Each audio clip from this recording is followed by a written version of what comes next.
Have you ever laughed off a comment that secretly hurt? Have you ever felt guilty for asking for space, even from those closest to you? And most importantly, have you tolerated behavior just because it came from family? If any of these questions hit home, this message is for you. Today, we're diving into 5 behaviors you must never tolerate. Not from strangers, not from friends, and especially not from family. Why? Because respect, dignity, and peace of mind are not optional luxuries. They are your right. And Stoic philosophy teaches us that self-respect begins with drawing a firm line between what we accept and what we don't. Before we begin, hit that subscribe button and join a community built on growth, clarity, and inner strength. Let's reclaim our boundaries, one truth at a time. 1. The poison of constant criticism. Constructive feedback, when given with care and respect, can be a powerful tool for personal growth. It can help you see blind spots, improve your skills, and become a better version of yourself. But not all feedback is created equal. There's a line, a very important one, between helpful advice and constant criticism. Once that line is crossed, the impact is no longer positive. Instead, it becomes corrosive. Constant criticism is like a slow, silent poison. Over time, it chips away at your confidence, distorts your self-image, and erodes your inner peace. You may hear phrases like, "I'm just being honest," or "Don't take everything so personally." These statements are often used as shields. They deflect accountability and place the burden of discomfort on you rather than on the person delivering the critique. While honesty and resilience are virtues, these phrases are frequently weaponized. They suggest that the problem isn't what was said, but that you're simply too fragile to handle it. What often lies beneath these statements is not a desire to help you grow. It's a desire to control you, diminish you, or elevate the speaker at your expense. Whether they realize it or not, chronic critics often project their own insecurities. By consistently pointing out your faults, real or perceived, they try to secure their own sense of superiority. Stoic philosophy teaches us to distinguish between what we can control and what we cannot. You can't control other people's opinions or their need to constantly find fault. But you can control how much access they have to your inner world. Tolerating relentless critique, especially when it's disguised as help, is not strength. It's surrender.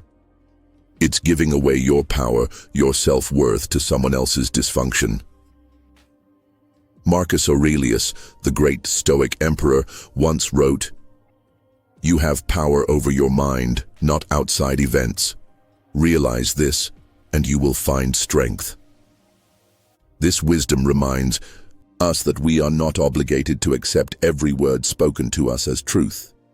Just because someone says something doesn't make it real.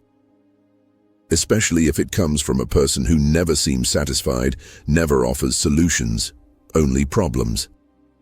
In relationships, whether familial, romantic, or professional, it's essential to discern when feedback is rooted in care and when it's rooted in control. The difference is often in tone, consistency, and motivation. Constructive feedback aims to elevate you. Chronic criticism seeks to suppress. Consider this. If every interaction leaves you feeling smaller, not stronger, something is off. If your self-esteem plummets every time you're around someone, that's not a reflection of your weakness. That's a signal, an internal alarm that your emotional boundaries are being violated. You deserve relationships that build, not break. Feedback that lifts, not wounds. Real love, real friendship, real respect. They all involve seeing the good in you, not just the flaws. People who genuinely care will offer guidance without stripping you of dignity. They won't need to disguise hostility as honesty. So what can you do?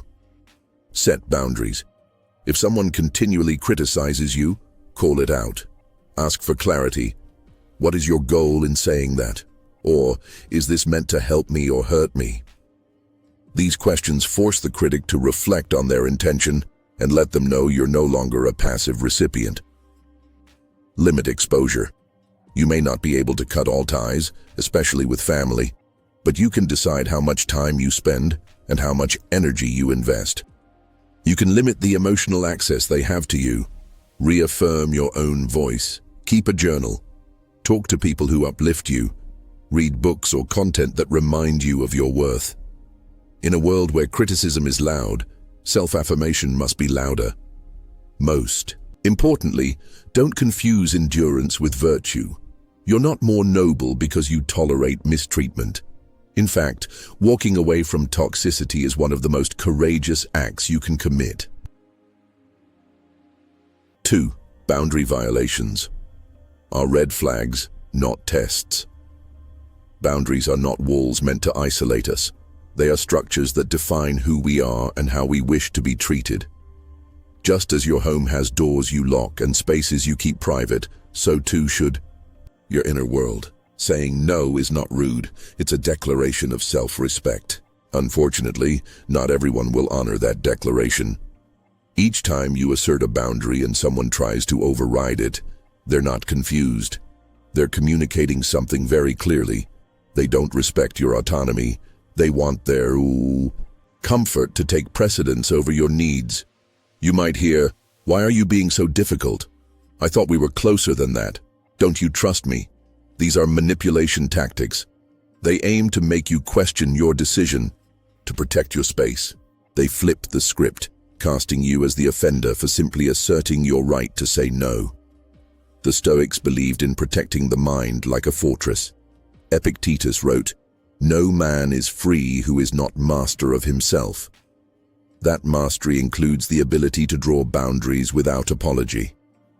Just as a fortress has gates to allow entry only to those who belong, your life must have thresholds, and not everyone qualifies for entry. When people violate your boundaries repeatedly, that's not a test of your patience, it's evidence of their entitlement. Some people see kindness as weakness and compassion as an invitation to exploit. They will push and push until you either reinforce your limits or collapse under the weight of guilt. Healthy relationships are built on mutual respect, not pressure. A person who truly cares for you will celebrate your autonomy. They'll honor your need for space, for alone time, for independence. They'll understand that your no doesn't mean rejection, it means balance. If someone consistently makes you feel bad for having needs, they're not confused, they're manipulative. And it's important to stop rationalizing their behavior. Love that demands you ignore your own well-being is not love, it's control. So how do you protect yourself? First, you must give yourself permission to have boundaries. You don't need an elaborate excuse to say no. "I'm not comfortable with that" is enough. Your feelings are reason enough. Second, recognize boundary pushes early. They often test limits subtly at first. Maybe they ask for small favors but guilt you when you hesitate. Maybe they comment on your decisions or lifestyle in a way that implies superiority. Over time, these small intrusions become bigger. Left unchecked, they can take over your life. Third, distance yourself. If someone repeatedly ignores your limits, you are under no obligation to keep them in your life, family or not. Stoicism teaches emotional detachment not as indifference, but as protection. You don't need to hate someone to recognize they're unhealthy for you. You can simply let go. Finally, remember, boundaries don't make you hard, they make you whole. They protect your time, your peace, your energy. And the people who are meant to be in your life will not only respect them, they'll appreciate them. Let the disrespect of your boundaries be the message it truly is, a red flag, not a misunderstanding. You deserve relationships that nourish, not drain. Don't settle for less. 3. Manipulation and gaslighting, the quiet war on your reality. There is a particular cruelty in manipulation. It doesn't strike you like a blow. It doesn't announce itself. It creeps. It sows doubt in silence and leaves you unsure of what's real. The most insidious form of this is gaslighting, the intentional distortion of another person's perception of reality. It sounds like, "You're overreacting. That never happened. Why are you always so sensitive?" These phrases are rarely offered with genuine concern. More often, they're deployed to rewrite history and silence you. Over time, you begin to question yourself. Did that conversation go the way you remember? Are your feelings valid? Is your memory faulty? Manipulation doesn't just make you second-guess what happened. It makes you second-guess who you are. Gaslighting is a form of emotional abuse, and it's not always obvious. It can masquerade as care, appear in subtle facial expressions, or cloak itself in jokes. It chips away at your confidence until you begin to need the manipulator for clarity, even on basic truths. That is not love. That is domination. The Stoics held clarity in high regard. Seneca wrote, "We suffer more in imagination than in reality." When your reality is under siege, your mind becomes a battlefield, but you don't have to surrender. When you feel like you're losing grip on what's real, pause, write things down, journal your conversations, document interactions. This isn't paranoia, it's preservation. When confusion is your daily companion, a written record can become your anchor. Seek an outside perspective. Talk to someone objective, someone who knows you well and can help you reality check what's happening. Isolation feeds manipulation, perspective shatters it, and most importantly, trust your instincts. If you constantly feel smaller, more anxious, less sure of yourself around someone, that's not a coincidence. Your nervous system knows what your conscious mind hasn't admitted yet. You are being manipulated. Detachment, a core Stoic principle, is essential here. Don't engage in endless debates with manipulators.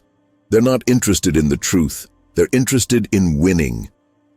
Walk away. Reclaim your mind. Guard your perception like a sacred space. You are not crazy. You are not too sensitive. You are seeing clearly, and the truth, no matter how painful, is your way out. 4. Lies that corrode the foundation of trust.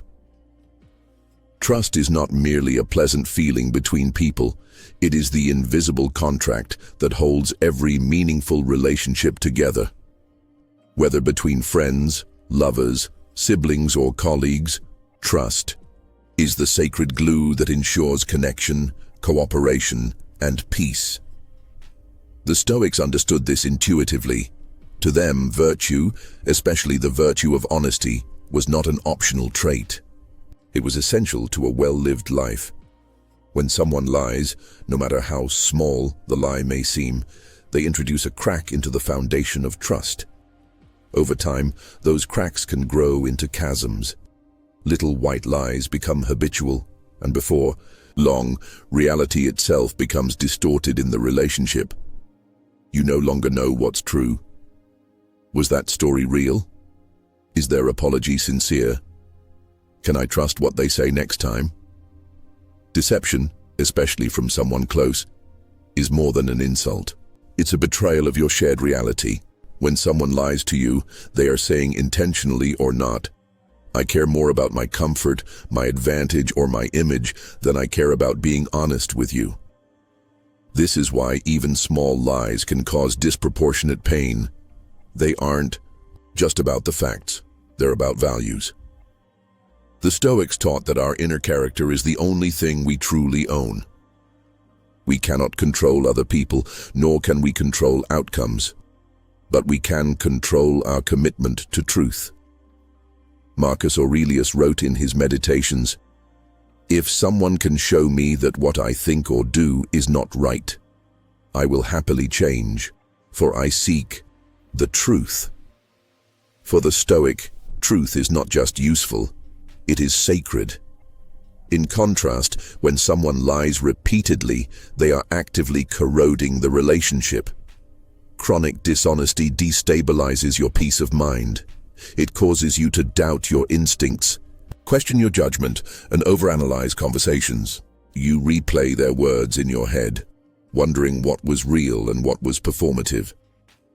Over time, this undermines your self-confidence. You begin to gaslight yourself, especially in close relationships, romantic partners, parents, siblings. The damage can be profound. These are the people who are supposed to be your safe harbor. When they lie, they become a source of confusion instead, and this emotional instability can bleed into other areas of your life. You carry the anxiety with you, constantly second-guessing yourself in new relationships, at work, and in social circles. So what should you do? First, recognize that truth is non-negotiable. If someone lies once and acknowledges it, correct it together, but remain vigilant. Patterns matter more than apologies. One-time mistakes are forgivable. Repeated deception is a signal. It tells you who they are choosing to be, regardless of their words. Second, protect your peace. Don't allow repeated dishonesty to become your new normal. If you find yourself making excuses for someone else's lies, telling yourself they didn't mean it, or that they're just stressed, you may be drifting into self-betrayal. Stoicism teaches self-respect, and part of that respect is recognizing when your boundaries are being violated. Finally, if someone continues to lie despite being confronted, walk away. You owe yourself truth. You owe yourself stability. Life is too short, and your emotional well-being too valuable to be squandered on someone who weaponizes dishonesty. Truth is not just about morality, it is about clarity. And without clarity, peace is impossible. As Epictetus said, it's not things that upset us, but our judgments about things. If your judgment is being constantly manipulated by a liar, you are being robbed not just of truth, but of your own mental clarity. That is too high a price to pay for any relationship. 5. Disrespect. Wrapped in jokes, laughter can heal, but it can also wound. Many people have experienced the sting of disrespect hidden behind a chuckle. It often sounds like this: relax, it was just a joke. You're too sensitive. Don't take everything so seriously. But your gut knew better. That wasn't a joke, it was a jab dressed in comedy. It was cruelty with a laugh track. And often, the most painful part isn't the words themselves, it's the dismissal that follows. You're left confused, embarrassed, and silenced. If you protest, you're accused of lacking a sense of humor. If you stay quiet, you feel humiliated. It's a double bind. Stoicism offers clarity in situations like this. The Stoics taught that your dignity is your domain. You cannot control what others say, but you can, and must, control what you accept. When someone makes jokes at your expense, and especially when they do so repeatedly, they're revealing their values. Whether it's subtle digs about your intelligence, your appearance, or your background, those jokes tell you how they really see you. What makes this even more difficult is when the behavior comes from people close to us: siblings, parents, friends, or longtime partners. In those cases, the cruelty is wrapped not just in humor, but in love and obligation. You might feel guilty for setting boundaries. You may worry that calling out their words will make you seem dramatic or ungrateful. But remember, real love does not humiliate. Real family does not belittle. Sometimes disrespect disguised as humor becomes a pattern, one that everyone around seems to accept. Oh, that's just how he is. She's always been like that. But normalization does not mean justification. The fact that something has been tolerated for years doesn't make it right. You teach people how to treat you. If you allow someone to mock you publicly or diminish you in private and laugh it off, you are, consciously or not, giving them permission to continue.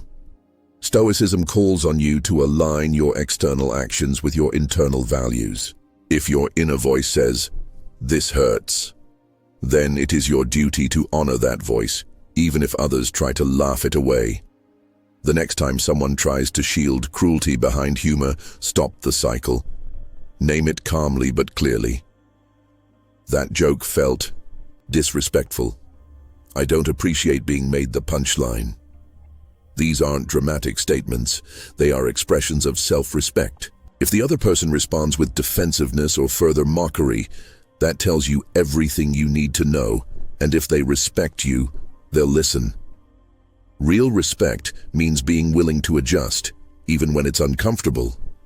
But if someone continues to mock your pain, they are not being funny, they are being abusive, and you do not owe them your presence. Marcus Aurelius reminded himself, "If someone does wrong, it is because they believe it is right, but I do not need to join in their error." You don't need to return fire with fire. You don't need to insult them back, but you do need to hold your standards. You can walk away with grace and still maintain your integrity. Boundaries aren't about controlling others. They're about protecting yourself. They are the lines you draw to preserve your peace, your dignity, and your emotional clarity. And when you start honoring those boundaries, something powerful happens. Your self-respect deepens. You become the kind of person who can be trusted, not only by others but by yourself. The Stoic does not live to please everyone. The Stoic lives to live rightly, with courage, honesty, and self-mastery. And sometimes the most courageous thing you can do is call out a joke that was never funny. Let others laugh at cruelty. You, however, will stand with truth. Choose your peace over their patterns. Here's the truth. Family isn't an excuse, love isn't immunity, and blood doesn't bind you to disrespect. You have the right to peace, to truth, and to dignity, no matter who you're dealing with. As Marcus Aurelius said, the tranquility that comes when you stop caring what they say, or think, or do, only what you do. So do this. Draw the line, reclaim your power, and never apologize for protecting your spirit. If this message spoke to you, like and subscribe. Because every week we build the strength to stand alone, so we can live in peace, even among chaos. See you in the next one. Stay grounded, stay powerful, stay you.